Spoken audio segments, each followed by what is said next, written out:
Imagine with me for a moment an evil scientist who creates humanoid looking robots for the specific purpose of living out his deranged fantasies.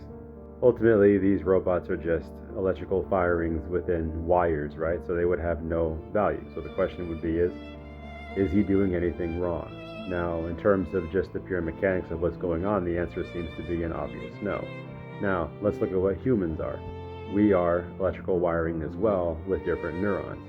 So the question is, if we are just material things like the robots, then technically harming humans should be the equivalent of harming robots, but clearly it's not. There are three thought experiments in particular in the philosophy of mind that convince me that humans are more than electrical wiring. These are Mary's Room, the Chinese Room experiment, and philosophical zombies, which I encourage you to look up for yourself, but they seem to indicate that there is something about human consciousness that would be independent of the physical neurons in our brain. Consider now the moral argument for God's existence. Premise 1, if God does not exist, objective moral values and duties do not exist.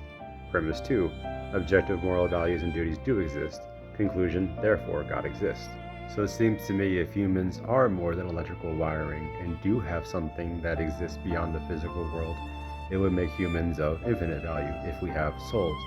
Now, if you disagree with me and believe that all there is the material world, then I want you to consider horrifying cases such as Albert Fish, who abducted a child, murdered that child, and ate the child, and sent a letter to that parent's child about what he did and how delicious the child was. Now, for me personally, I can't see that as anything other than evil, and I do believe that Albert Fish had an objective moral duty to resist his darker impulses and not harm that person.